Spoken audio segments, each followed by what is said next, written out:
We've called in Alan Dershowitz, Harvard Law Professor Emeritus, lifelong Democrat, author of the upcoming book, The Case Against Impeaching Trump. Good morning to you, Doctor. Good morning. So what do you make of the leaks out that it sounds like, according to people who have seen this, that James Comey's in trouble, it sounds like the former Attorney General's in trouble, and Mr. McCabe is in trouble? Well, I think several conclusions. Number one, somebody leaked it because they're afraid it's going to get changed. And they want people like us to see the original. And I hope that Dershowitz holds on to the original draft so he can be questioned about it. Second, it proves that we never needed a special counsel. We have the Inspector General. He is independent. He does a great job.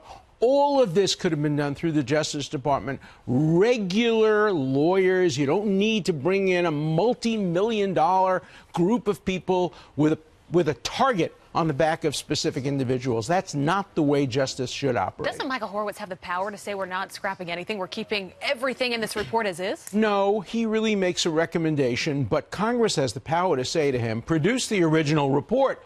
Let's see what they changed and why they changed it. Now let's call in the people who changed it and find out why it was changed. Look, let's be fair. If there's something negative about Comey and Comey's lawyer comes and says, no, this isn't accurate, here's proof it isn't accurate, it should be changed. That's due process. But if it's changed for political reasons, that's very different. Right, but then if you got to litigate everybody's complaint about this, everyone has a lawyer and everyone's got a complaint and everyone's high-powered and everyone's got a lot at stake, we're never going to see this thing, right? We'll see it, but it will be different from the original, and we're entitled to see every single draft. Wow. Know what was changed. So I want to, if we can, let's fast forward to Andy McCabe. Yesterday, a lot of people were surprised that Abramovich, his lawyer, came out and said, yeah, my guy will go in front of the Senate Judiciary Committee, but he needs immunity. Does Andy McCabe get immunity? He only gets immunity if he has something substantial to offer. If he has nothing to offer, they call him, he takes the fifth, and people can make their own judgments about that. He has to make a proffer. That is, his lawyer has to come in and say, if you give me immunity, I'm going to give you A, B, C, D. And they have to say, wow, that looks pretty good. How about if you give us E and F also? It's a negotiation. Sure. In the end, he'll probably get immunity. So it's happening now, you think? So ultimately, if, for instance, the DOJ realizes, wait, there are criminal charges we could launch against him. They won't give him immunity. Exactly. They won't give him immunity because they don't want to be Ollie North. Remember, Ollie North got immunity, was convicted, then the D.C. Circuit overruled it, reversed it, saying, you used immunized testimony. So it makes it a little harder to prosecute. Yeah, all right. Well, the media has gone a little wild with talking about the president pardoning himself, saying he's above the law. You say that he's weaponizing a cliche. What do you mean by that? It's the most ridiculous thing to constantly say the president is saying he's above the law.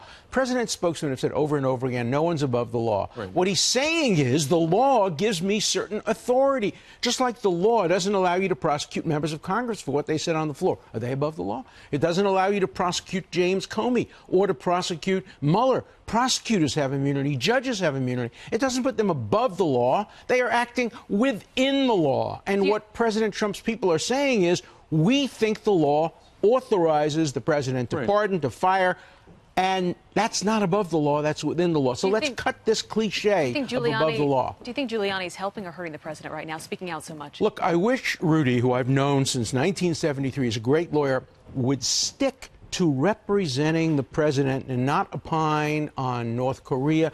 It's very hard to do many things at the same time. Look, Rudy's a brilliant guy. He has a million ideas, but I think when you're representing the president, you have to stick to lawyering. And if he does that, he'll really serve the interests of the president because he's a great lawyer. He called out the porn industry yesterday in general, probably not going to help. It's just going to fuel the Stormy Daniels pardon this. But lastly, the president's use of pardons. Yesterday, someone who served over 20 years for one single drug offense, a grandmother, out, a lot of emotion. Do you like the way the president's using his pardons? Every pardon he's given, with one exception, I think, Arpaia. I disagree with all the others are good. I wish he'd give more pardons. I think presidents ought to give more pardons to people who have gotten excessive sentences. President Obama did it to people who got excessive drug sentences. This president is looking more generally. I like the idea of a president serving as ultimately the last authority on justice. This president has a real gut for justice. I know. I've discussed pardons with him.